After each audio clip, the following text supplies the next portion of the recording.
नमस्कार दोस्तों, सर्व ज्ञान में आपका स्वागत है। आज हम आपको शिव की मुंडमाला का रहस्य बताने वाले हैं। जब महादेव ने माता पार्वती को अपना अनंत प्रेम सुनाया था, तो चलिए स्टार्ट करते हैं। यह झील देखती हो प्रिय, क्या है ये झील? हिमालय की एक झील के किनारे आज शिव का आसमान स्थापित हुआ था। पार्वती के दीर्घ नेत्र प्रिय के गंभीर मुख की ओर प्रश्नवाचक मुद्रा में उठे। जल की उर्मियाँ माया है, जल की आर्द्रता माया है और जल बिंदु का अस्तित्व भी माया है। पर मूल तत्व जो जल है, जानो वही ब्रह्मा है, वही आत्मा है और ब्रह्मा आत्मा एक ऐक्य की सत्य है।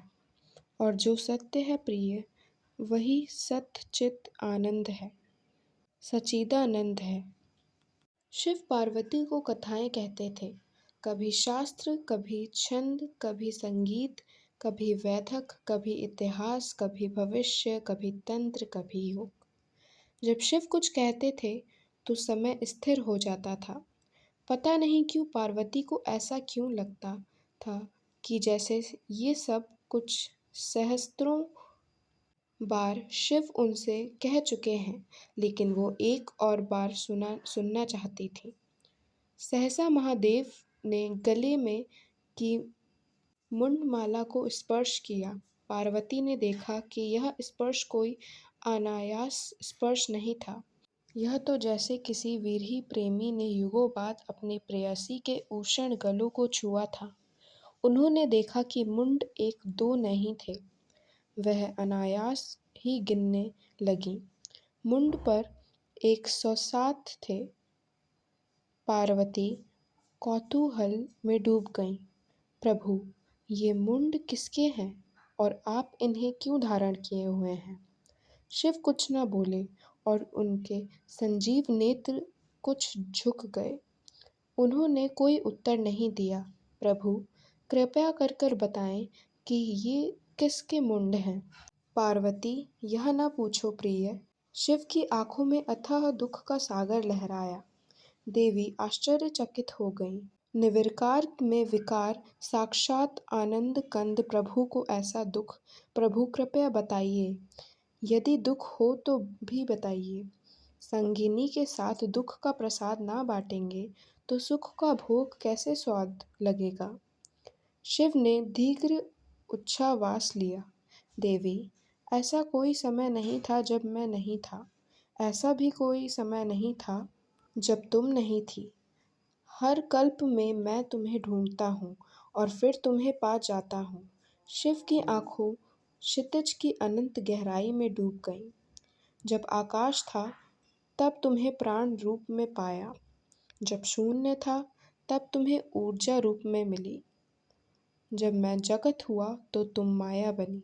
समाधि अवस्था में उतर जब मैं स्वेच्छा से गोचर होता हूँ तो तुम मेरी संगिनी बनती हो।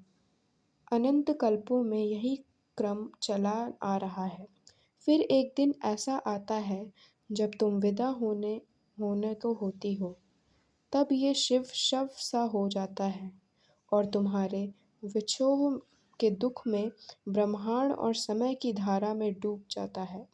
पार्वती ने बोला, पर प्रभु, ये मुंड किसके हैं? पार्वती की आंखों में अभी भी अबूझ भाव था।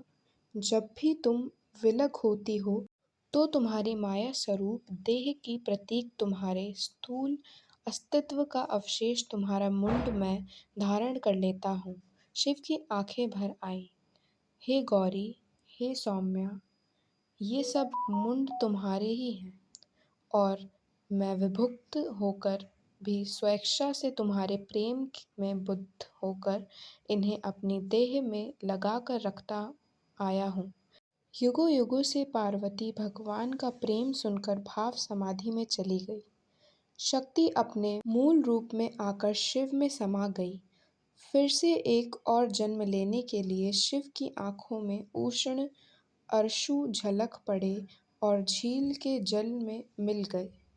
झील ने उन अश्रुमणियों की उष्णता को प्रसाद रूप में पाया और वह झील मणि महेश के रूप में जग में जाने जाने लगी।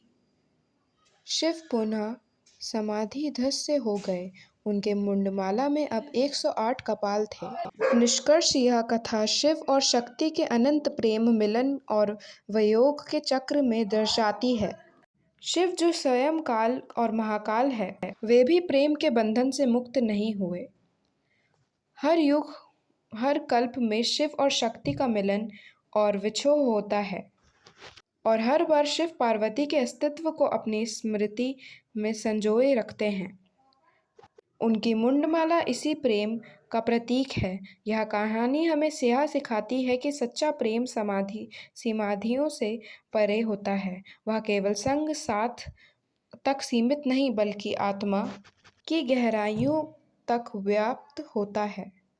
शिव और शक्ति का यह चिरंतन प्रेम हमें त्याग, समर्पण और आध्यात्मिक एकत्व का गुण संदेश देता है। जय महाकाल।